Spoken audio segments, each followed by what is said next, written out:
Eleanor Fairfax stood at the foot of the long table at Milestone Park, both hands flat upon the white cloth, and did not move.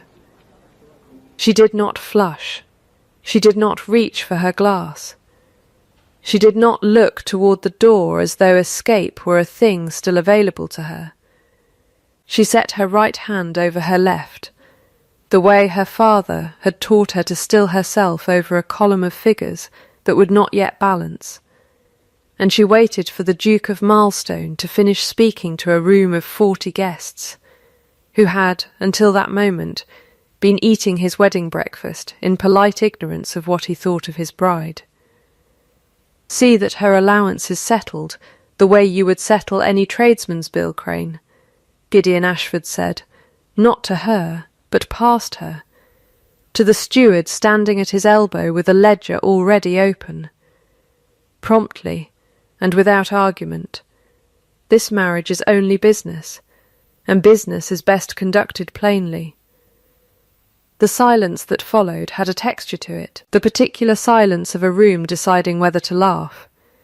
Eleanor reached up with 2 fingers and touched the ribbon at her throat, where a small iron key hung against her collarbone, cool even through the linen. She did not take it off. She untucked it, slow and unhurried, and let it rest in plain sight upon her bodice instead of hidden beneath, the single decisive motion of a woman moving a thing from a private ledger into a public one. "Then I keep my own money," she said, and her voice did not rise to meet the room's attention. It simply arrived there, level as a table. By the following autumn the county would tell that sentence to each other the way they told weather, as something that had simply happened, unimprovable by retelling, and the Duke of Milestone would spend the year between learning, slowly and at some cost to his pride, exactly what business could not buy. The spring of 1819 had come to Ashcombe the way it always did, indifferent to the particular arithmetic of any one family's ruin or repair. It found Milestone Park with its roof sound and its fields sour, a house maintained on credit and reputation long after both had thinned to something like rumour. It found Gideon Ashford, 7th Duke of Milestone, 31 years old, and colder than the house he had inherited, negotiating through solicitors for a bride whose father's mills had made more money in 11 years than the Ashford lands had made in 11 decades. Josiah Fairfax had been a wool merchant of Renfield, a market town 12 miles east, and he had died the previous winter, leaving his only child a fortune assembled entirely by his own hand, and a piece of advice she repeated to herself the way other women repeated prayers: "Keep your own accounts." A woman who cannot show her sums has already given away the argument. The marriage had been arranged in 6 weeks by men who called it a sensible alliance, which was another way of saying it solved 2 problems that had nothing to do with each other: his need for capital, her need for a name that would let a merchant's daughter sit unremarked in any drawing-room in the county. Nobody had asked whether the 2 people involved might also solve something in each other. Eleanor had not expected them to ask.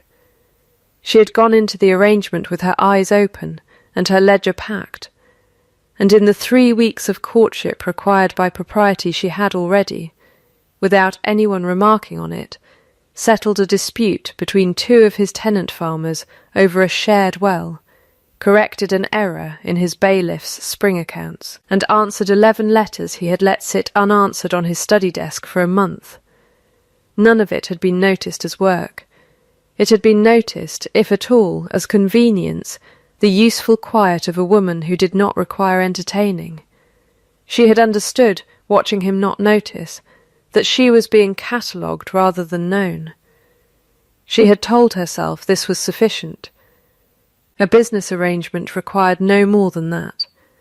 She had believed it, more or less, until the wedding breakfast, when the arrangement was named aloud, over a table of 40 guests, in a sentence that turned 11 weeks of quiet competence into a single word: useful, not loved.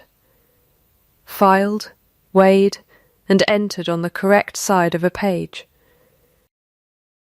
She had known, watching Gideon Ashford's face as he said it, composed, unbothered, already turning back to his steward, that he believed himself to be speaking a kindness. Plain dealing, he would have called it. No false promises exchanged. He thought he was sparing her the indignity of hoping for more than the arrangement offered. He did not yet understand that a woman who had built a fortune out of wool and arithmetic did not require his permission to hope, and did not require his estimation of her worth to know it. He would learn this the way he learned most things that mattered, slowly, at cost, and in the end, because the numbers made it impossible for him to keep believing otherwise. The key at her throat caught the light from the tall windows as she stood there. 40 faces turned toward her, waiting to see whether the merchant's daughter would weep. She did not weep. She had work to do. The room did not empty all at once. Weddings never do. There is always a slow tide of guests finding their carriages, their gloves, their excuses, and Eleanor stood through the whole of it with her spine straight and her hands folded, accepting congratulations that had curdled, in the space of one sentence, into something closer to condolence. Lady Otterline, the Duke's aunt, pressed her fingers and murmured that Gideon had always had a very practical way of speaking, as though practicality were a coat that could be handed to a bride for warmth. Mr. Aldous Crane, the steward, bowed over her hand with a smile so smooth it seemed poured rather than worn, and said he looked forward to a most efficient arrangement of the household accounts, Your Grace, now that we may consolidate. We may not, Eleanor said, and smiled back at him with exactly the same warmth he had offered her, which was to say none at all wasted, and precisely enough to be unimpeachable. Crane's smile did not move. Something behind it did, very slightly, the way a curtain moves when a window has been opened somewhere else in the house. When the last carriage had gone, she permitted herself the garden. She had learned this discipline from her father in the year her mother died. 10 minutes, no more. Walked out under whatever sky was available. And then the ledger again. She counted them now against the small enamel watch pinned to her bodice, standing among milestones overgrown roses, and did not spend a single one of the 10 minutes on tears. She spent them on inventory instead, the way she had been taught. What is mine? My father's ledgers, 3 trunks of them, arriving tomorrow by cart. My own account at the Renfield Bank, in my name established the week before the wedding on my father's specific instruction. My name, which is now a Duchess's name, and remains, underneath that, a merchant's daughter's name, and has never yet been proven wrong about a sum. At the 10th minute she stopped, the way she always stopped, and went back inside to find where they had put her trunks. She found instead Ezra Fenwick standing in the West Hall with his hat in both hands, and an expression of profound disapproval aimed at the ceiling, as though the house itself had personally offended him. He had been her father's clerk for 19 years, was 61 years old, built like a fence post, and had followed her from Renfield with the single-stated purpose of seeing the accounts kept honest. Which is more than I can say for the look of this hallway. They put your father's ledgers in the box-room, he said, without preamble. Next to the fishing rods. I have already had them moved. Thank you, Ezra, I heard what he said. Fenwick's jaw worked once. Business, yes, your father built a fortune on the theory that a man who says a thing plainly, in front of witnesses, has usually decided in advance he can afford to be held to it. Fenwick set his hat down at last, on the hall table, with the particular finality of a man laying down a tool he intends to pick up again shortly. I should think you might hold him to it. I intend to, Eleanor said. Starting with the money. Fenwick almost smiled. It did not fully arrive, but something in the deep creases around his eyes eased by a fraction. The first small sign that the house had acquired, in one afternoon, a second ally against whatever it turned out to require defending against. The letter came the next morning, before she had finished her tea. Crane's hand, small and even as a copyist's, Your Grace. In the interest of efficiency, I have prepared papers consolidating the Fairfax trade accounts under the general estate management, pending your signature. I remain your most obedient servant. Eleanor read it twice, folded it along its original crease, and set it beneath the inkwell rather than answer it at once. There would be an answer. It would not be the one Crane was expecting, and it would not be given in a letter. The estate's difficulty, when it came, arrived the ordinary way, in the mouth of a man too honest to disguise bad news as anything else. Torrance, the bailiff, found her in the estate office on her fourth morning at Marston, sleeves turned back, 3 of her father's ledgers open across a desk that had clearly not held open ledgers in some time. The Hallows End flock is short, Torrance said. He was a broad grey man who had managed the Marston sheep for 30 years and looked, at that moment, like a man delivering news to the wrong person on purpose, in the hope she would send him to someone else. 90 head unaccounted between the spring count and now. Mr. Crane says foot rot, and losses to the low fields flooding. I don't say he's wrong. I say I've kept this flock 30 years and never lost 90 head to rot in one season without smelling it on the wind first. Show me the spring count, Eleanor said, and the fleece sale figures from the wool merchant at Renfield, and the feed purchases for the low fields since March. Torrance blinked. Your Grace, the household accounts are Mr. Crane's, the flock is the estate's income. Mr. Torrance, and the estate's income is now partly secured by my father's mills, which makes it partly my concern, as well as the Duke's. Bring me the figures. I will have an answer for you by Thursday.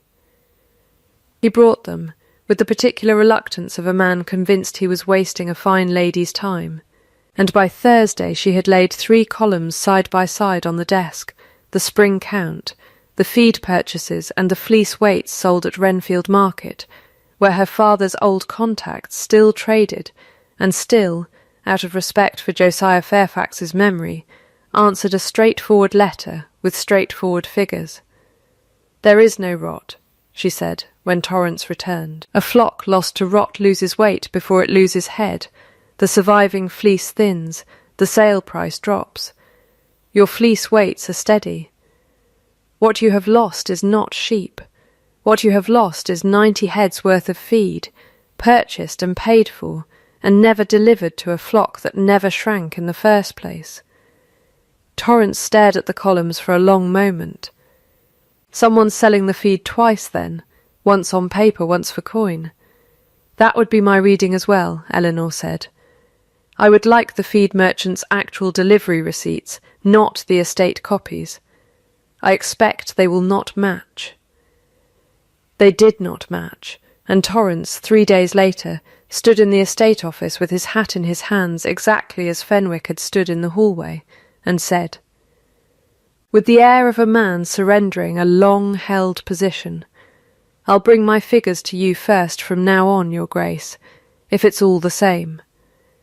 It was the first conversion, and it was not the last. Word of the flock travelled the way such things always travelled on an estate, through kitchens and stable-yards faster than through drawing-rooms, and within a fortnight 3 more of Milestone's people, had found small, ordinary reasons to bring Eleanor a column of figures before they brought it to anyone else. Gideon noticed the flock resolved before he noticed how. He noticed first that Torrance had stopped looking harried. He noticed, some days later, standing in the passage outside the estate office with a letter in his hand, that his wife was visible through the half-open door bent over 3 ledgers with a pencil behind her ear, entirely unaware of him, entirely absorbed, and that the sight of her like that produced in him a small, unfamiliar disturbance he did not examine closely enough to name. He did not go in. He told himself he had a letter to answer, and went to answer it, and did not think of the ledgers again until that evening at dinner, when Torrance mentioned the flock's recovery to Crane in a tone of open respect that made Crane smile, for just a moment go very still. A clerical confusion, Crane said, regrettably common in an estate of this size. I am gratified it is resolved. It was not clerical, Eleanor said, pleasantly, buttering bread. It was arithmetic. There is a difference. Crane's fork did not pause. His eyes did, very briefly, before he smiled again, and asked her whether she found the Milestone kitchens equal to her Renfield ones. Gideon, watching this exchange over his wine, said nothing, but he found himself, later that week, standing in the same doorway again, this time long enough that she looked up and caught him at it, and he did not, as he might have a month earlier, offer some remark about business to cover the moment. He simply nodded, once, and went on his way, and Eleanor sat afterward with her pencil idle for a full minute, turning that small, wordless acknowledgment over the way she might have turned an unfamiliar coin. It was not warmth. It was, perhaps, the very beginning of the possibility of it, the first rung, unremarked and easily missed, on a ladder neither of them had yet admitted they were climbing. The second trial came with the harvest, and it came harder. A boundary dispute had simmered for 2 years between Milestone and the neighbouring Deacon's estate over a stretch of low meadow whose drainage ditches had silted and shifted the actual line of the land, so that neither side's old maps agreed with the water now standing in the fields. Deakins' man had threatened suit. Crane had recommended settling by concession, cede the meadow, avoid the cost of a survey, and Gideon, distracted and disinclined to spend money on lawyers, had been on the point of agreeing. "May I see the old surveys?" Eleanor asked at dinner, before anything is signed. "It is an estate matter," Gideon said, not unkindly, but with the particular flatness of a man reciting a rule rather than making a decision. "There is no need to trouble you with it. It borders the low fields where the feed was purchased twice," Eleanor said. "I have already troubled myself with it." He looked at her for a moment, the particular stillness of a man doing arithmetic he does not enjoy, and then, without further argument, sent for the surveys. She spent 4 days with them, and with the parish tithe maps from 30 years before, and with an old tenant named Whitlow, who remembered, as a boy, exactly where his father had dug the original ditches, and was delighted to be asked. What emerged was not a concession, but a correction. Deakins' own drainage works, cut a decade earlier, had diverted water onto Milestone land and silted the boundary ditch in Milestone's favour, not against it. The meadow, properly surveyed, belonged where it had always belonged. It was Deakins who owed compensation for 2 years of flooded acreage, not Milestone who owed the meadow. She laid this out for Gideon in the estate office, with the old maps spread between them, and watched him read her columns twice before he looked up. "You are certain?" "I am certain enough to stand in front of a magistrate and say so, which is a different thing from being merely willing to say so at dinner." Something crossed his face that was almost, not quite, admiration. Crane advised concession. Crane did not look at the old Duchess. I did. He was quiet for a moment. Then, unexpectedly, he said, my father would have taken Crane's advice without reading the surveys at all. He preferred not to look closely at anything that might cost him an uncomfortable conversation. It was the first thing he had told her about his father that was not a matter of public record, and she recognised it, correctly, as a door left very slightly ajar. What happened to him? She asked, gently, and did not press further than the question itself. Gideon did not answer that night. He answered 3 weeks later, at his aunt's dinner table, not to Eleanor directly, but to Lady Ottoline. In a low voice Eleanor was not meant to hear and heard anyway, seated 2 chairs down. His father, the 6th Duke, had trusted a friend of 30 years' standing, a man named Rain, with the whole of the estate's liquid capital, invested in a canal scheme Rain swore would triple it within 5 years.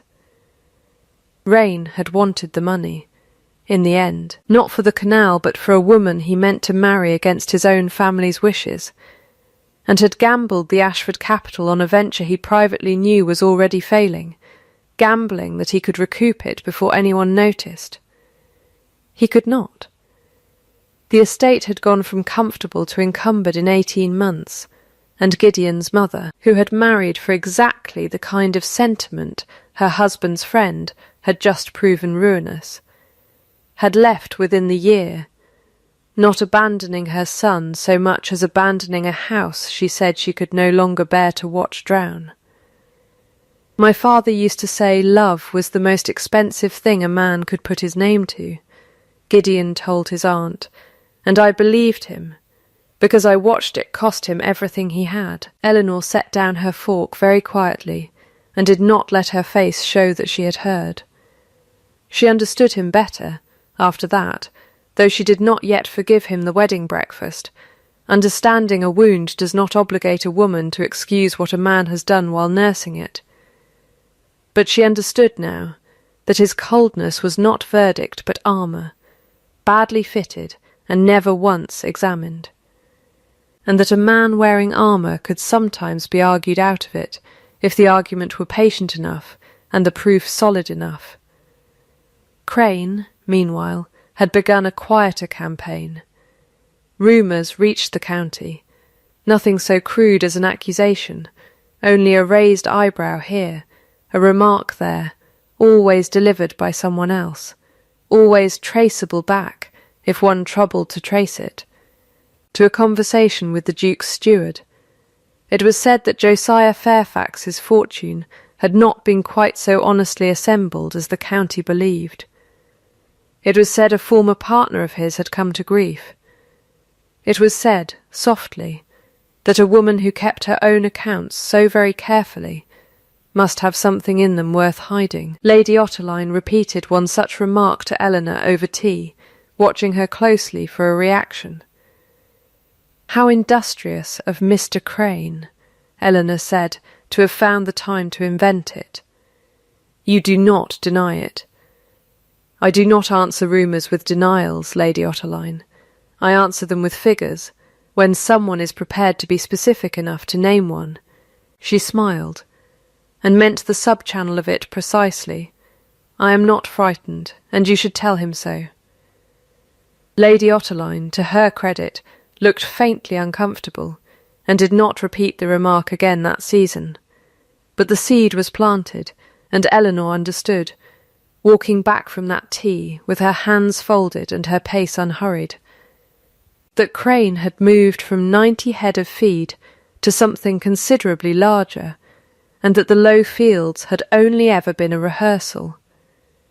The locked room at Marston was on the north side of the house, above the old estate office, and Eleanor had noticed the door in her first week and asked no one about it, filing the question away the way she filed most things, not forgotten, only waiting for its moment. Gideon brought her there himself, 6 weeks into the marriage, on an evening when the household had gone to bed, and the house had that particular held breath quiet of a place still deciding whether it trusted the people inside it.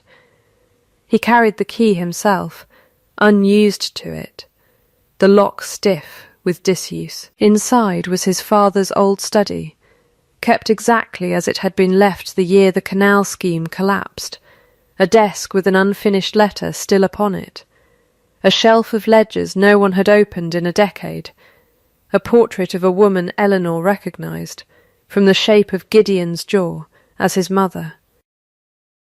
"I have not been in here since I was 19, Gideon said. I told myself it was grief. I think now it was closer to superstition. If I did not look at what he had lost, I did not have to calculate how badly. May I look? I brought you here to ask you to." She spent an hour with the ledgers while he stood at the window with his hands behind his back, watching the dark garden rather than watching her, which she understood as its own kind of trust, a man allowing a woman to see the worst arithmetic of his family without supervising her reaction to it. When she finally closed the last ledger, she said, "Your father was not ruined by love, Gideon. He was ruined by a friend who used the appearance of love to disguise a very ordinary fraud. Those are not the same failure, and you have spent your whole adult life punishing the wrong one." He turned from the window. For a long moment he said nothing at all, and the silence held the particular weight of a man rearranging a belief he had built his whole character upon. "I have handled you the same way," he said finally, "as though your worth were a sum I might be swindled on if I let myself value it at more than I could verify." "Yes," Eleanor said, "you have. I am sorry for it." "Sorry is not the same as changed," she said, not unkindly, but without softening it either. "Show me." "Not tonight, and not with words. Show me over time, the way I would ask any man to prove a column of figures, not by swearing to the total, but by letting me watch him add it." He nodded slowly. "What would that look like? To you?" She considered the question seriously, because it deserved to be considered seriously. "Ask before you decide something that touches my money or my name."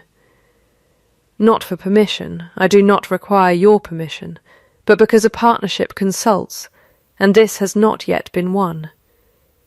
He was quiet a moment. Then, without ceremony, he crossed to the old desk, opened the bottom drawer, and drew out a second key, small and unused, that had clearly been cut and set aside years before for a lock that no longer needed it. "I had a copy made of the strong-box key," he said, "the week after the wedding breakfast. I meant it as an assertion of authority.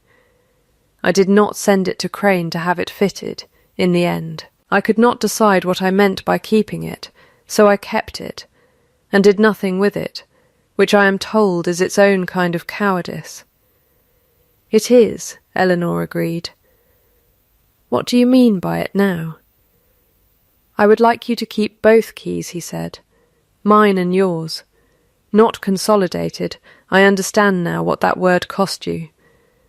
Kept together, if you are willing, because I would like to be the kind of man whose key you are willing to hold." She took the second key from his open palm, turned it once between her fingers, and did not that night put it on the ribbon beside the first. She kept it separate, in her own pocket, a small unfinished thing, proof accepted, but not yet proof paid in full. The discrepancy that broke the case open was smaller, at first, than the missing sheep, a single figure, in Fenwick's meticulous hand, that would not reconcile no matter how many times he added it. £412, Fenwick said, laying 2 ledgers side by side on the estate office desk, drawn from your Renfield account, your Grace, against your signature, for the purchase of drainage tile for the low fields. Except the low fields were drained in April, before this withdrawal was made, and the tile merchant in Renfield has no record of the sale at all. Eleanor studied the signature. It was hers, her hand, her particular loop on the F, her flourish beneath, reproduced with a competence that would have satisfied anyone who had not spent a lifetime signing her own name. "I did not sign this," she said. "I did not think you had," Fenwick said grimly. "I have known your signature since you were 9 years old, copying it out of your father's ledger for practice. This is close. It is not you. The pressure is wrong at the crossbar. You lift the pen there. Whoever made this did not." They went to Renfield together, she and Fenwick, and, at her insistence, Gideon, and spoke with the bank's clerk, a careful young man named Pruitt, who went pale when shown the withdrawal slip, and admitted, after some pressing, that Mr. Crane had presented it personally, along with what he had understood to be the Duke's standing authorization to act for the estate's combined accounts. "There is no standing authorization," Gideon said. "I signed nothing of the kind." Pruitt produced the authorization letter Crane had filed. Gideon's signature sat at the bottom of it, correct in every particular, and utterly unfamiliar to the man who was supposed to have written it. "I did not sign this either," Gideon said, very quietly, and Eleanor watched something settle in him, not surprise. Exactly, but the particular grim satisfaction of a man discovering that his instinct to distrust had for once been pointed in the wrong direction. They took the 2 forged papers to Mr. Barnaby Loach, a solicitor in Renfield who had handled Josiah Fairfax's affairs for 15 years, and had the dry, procedural manner of a man who had never once in his career been swayed by a title. He examined both signatures under a glass for the better part of an hour, comparing them against a dozen genuine specimens Fenwick had brought, and delivered his verdict without adornment.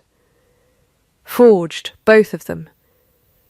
Competent work, but not expert, the forger favoured his own natural slant under pressure, here and here. "I would stake my licence on it in front of any magistrate in the county." The withdrawal was not isolated. Loach and Fenwick, working through the estate accounts across a week of long evenings, found a pattern reaching back nearly 3 years, small sums, always plausible, always covered by some invented purchase or repair, always drawn against authorizations that grew bolder as no one questioned the earlier ones. The total, when Fenwick finally added the column and set down his pen, came to just under £3,000. Crane's counterstroke came 4 days later, delivered not to Eleanor, but circulated first through the county, the way poison is always easiest to administer in a drink someone else pours. A sworn statement, notarized by a magistrate 2 counties distant, whom no one in Ashcombe had ever heard of, alleging that Josiah Fairfax had defrauded a former trading partner of a substantial sum some 15 years before, and that his daughter's fortune, and by extension her husband's restored solvency, rested on money that was never honestly his to leave her. It reached Eleanor at breakfast, delivered by Lady Otterline, with an expression that was trying, not entirely successfully, to look sympathetic rather than curious. Eleanor read it twice. She did not raise her voice. She did not defend her father aloud to the table. She folded the letter along its crease, set it beside her plate, and said, "I know this signature. It belongs to a magistrate my father once fined for accepting a bribe from a fleece merchant in Leeds. Mr. Crane has chosen his forgeries from a man he assumed no one in Ashcombe would trouble to write to. I will trouble to write to him this morning." She did not weep. She did not raise her voice. She finished her tea, and then she went to find Fenwick, because there was work to do, and the counted minutes she permitted herself for the sting of it had, by the time she reached the study door, already run out. The Michaelmas gathering at Marston had always been the largest of the year. Tenants, tradesmen, and half the county assembled in the long barn for the settling of quarter accounts, a tradition Josiah Fairfax would have recognised instantly as the merchant's instinct dressed in a duke's clothing. Everyone present, everyone owed an honest reckoning. Nothing decided behind a closed door that could as easily be decided in the light. Eleanor had asked for it to proceed as usual. Crane, unaware of quite how much ground had shifted beneath him, had agreed readily, perhaps believing that a public gathering, conducted on his own familiar ground, would be the safest place to let the forgery accusation quietly die of its own weight. She stood before the assembled hall with her father's ledgers on the table beside her, Fenwick at her right hand and Loach at her left, and Gideon standing not behind her, as he might once have stood, but beside her, which the room noted before a single word had been spoken. "There has been a claim circulated," she said, and her voice carried to the back of the barn without rising, "that my father's fortune was dishonestly made. I will not answer that claim with denial. I will answer it with the magistrate whose signature was forged to make it." The magistrate, summoned by a fast rider 4 days earlier, and, as it happened, still nursing a decade-old grudge against the fleece merchant who had once tried to bribe him, stood and confirmed in a dry, unhurried voice that he had never signed such a statement, had never heard of Josiah Fairfax's alleged partner, and would be glad to say so before any bench in the kingdom. The room's attention, which had arrived amused and sceptical, began, audibly, to turn. "There has also been a discrepancy in the estate accounts," Eleanor went on, "amounting to some £3,000, drawn against forged authorisations bearing my signature and my husband's. Mr. Loach has examined both. I will let him speak to his findings."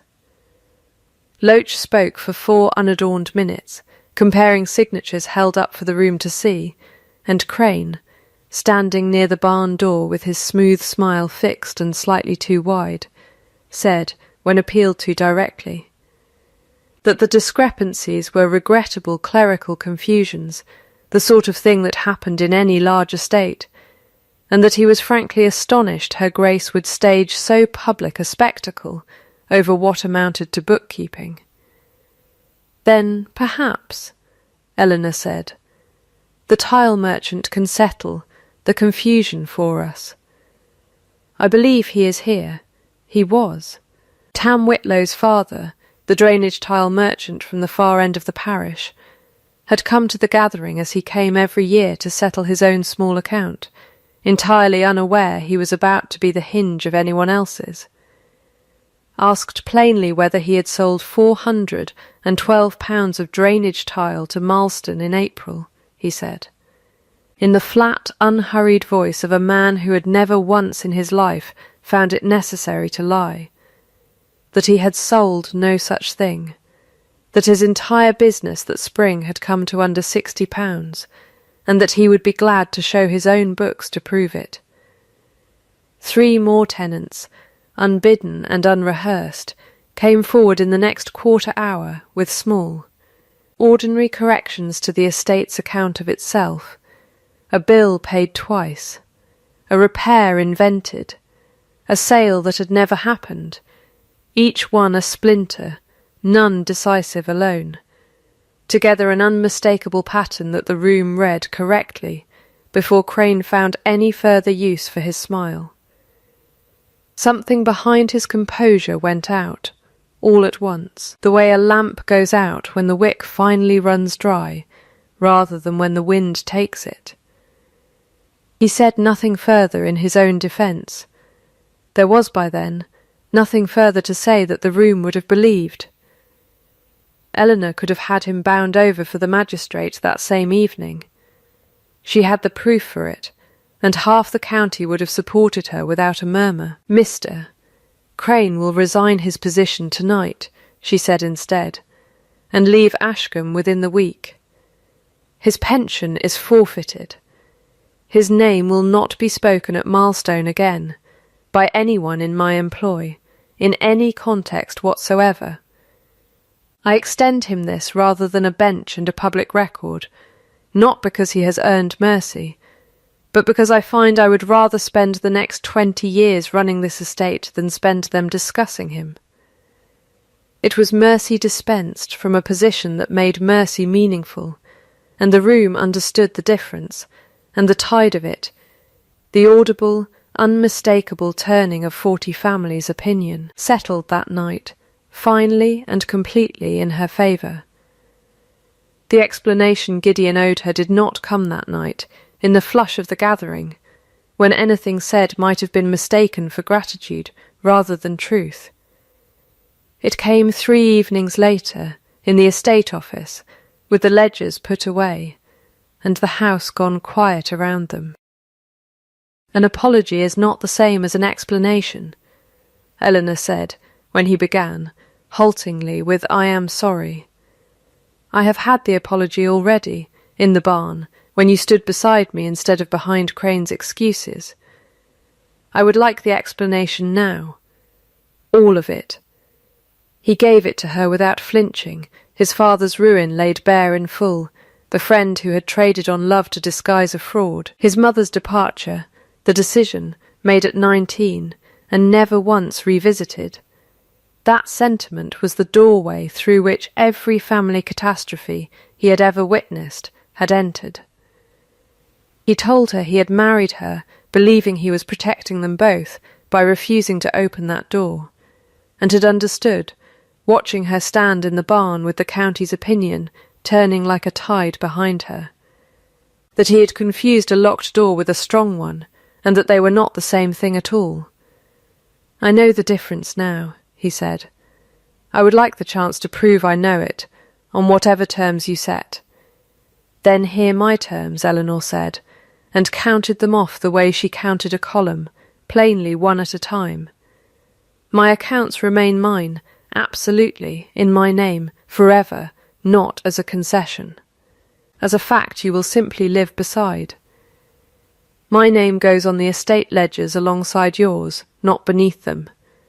Every tenant and every hand on this estate is paid a fair wage, set and reviewed openly, starting with the next quarter day, and Crane's name, as I said, is never spoken here again. That is not negotiable, and I will not mediate it if it is raised." "All right," Gideon said. "All right, then," Eleanor said, and something in the set of her shoulders eased for the first time since the wedding breakfast. It was not the whole treaty. It was, however, the whole of what mattered. Lady Otterline came to her 2 days later, without being sent for, and stood in the doorway of the estate office, with an expression Eleanor had not yet seen on her. Something considerably less composed than her usual social armour. "I told you his manner of speaking was merely practical," Lady Otterline said. "I told others the same, in this county, more than once, and I told it to you as though it were a comfort. I have thought better of it since the barn. I am sorry for the part I played in making you feel weighed rather than welcomed. It was thoughtlessly done, and I have had a great deal of time this week to be ashamed of how easily it was done." "Thank you," Eleanor said, and meant it, because an apology offered without being asked for was worth considerably more than one extracted. "I accept it." "All right, then," Lady Otterline said, faintly startled to find the exchange already complete, and left considerably lighter than she had arrived. Proof, when it finally came, arrived the way Eleanor had asked for it, not in speeches, but in ordinary days, stacked one on another, until their accumulation became its own kind of argument. It arrived in the chair Gideon began, without remark, to move from across the estate office to beside her, close enough that 2 people could read the same ledger at once. It arrived in tea poured, and set at her elbow before she had asked for it, because he had learned, finally, what hour she preferred it. It arrived in the wage board he had a joiner build and hang in the estate office. The tenant rates posted openly for anyone to check against the ledger. His own idea. Offered to her not as a gift requiring gratitude, but as a fact for her approval. None of it, alone, would have meant anything. Together, week upon week, it meant a great deal. The relapse came in November, small and almost forgivable, which was precisely why it mattered. A tenant's roof needed mending before the frost, and Gideon, out riding the boundary with Torrance, made the decision on the spot, and instructed the repair without a word to her, not from any wish to exclude her, but from the old, unexamined habit of a man who had spent 30 years deciding a state, matters alone before he had ever had a reason not to. She heard of it that evening, from Torrance rather than from him, and said nothing accusing when Gideon came in. She only said quietly, "You decided the Hollis roof without me." He stopped. Started again. "I did. I did not think of it as a decision that touched you. It was a roof, not a ledger." "It touched the wage board," she said. "It touched the estate's money, which touches the terms we agreed. I am not angry that the roof was mended. I am naming the pattern so that it does not become a habit you stop noticing." He was quiet for a long moment, and she watched him do the harder thing than apologize. She watched him actually examine the habit rather than merely regret its result. "You are right," he said finally. "It was not thoughtlessness once. It has been thoughtlessness 11 times since Michaelmas, and I have simply not been made to count them until now. I will not make it 12. He did not. The count held, through the winter and past it, and Eleanor marked the holding the way she marked any figure that had finally come to balance, with quiet satisfaction and no further comment necessary. It was in February, with snow on the low fields and the estate accounts finally, entirely, unimpeachably his and hers together, that he said the thing she had been waiting to hear, though she had never once asked for it. "I would choose you," Gideon said, not as declaration made for effect, but the way a man states a total he has checked 3 times and trusts. "I have been choosing you for some time now, since the barn, if I am honest, though I did not have the courage to say so until I had proven it in the ordinary days first, as you asked. I mean to keep on choosing you for as long as you will let the sum stand." "It stands," Eleanor said, and did not say the 3 bare words either, because they had never needed them. They had built something sturdier than a phrase, and both of them knew it. 2 years brought their own ordinary arithmetic to milestone, the way 2 years generally do. Ezra Fenwick became the estate's permanent accountant in all but name, a title he refused on the grounds that titles were for people who needed reminding of their worth, and trained a young clerk of his own who kept a signature nearly as steady as Eleanor's. Torrance's flock had not lost a single head to anything but honest weather in 2 full years, and he told anyone who would listen that he had never worked for a keener set of eyes than the Duchess's. Tam Whitlow's father was given the standing contract for all the estate's tile and timber, his honesty at the Michaelmas gathering never forgotten by a single tenant who had stood in that barn.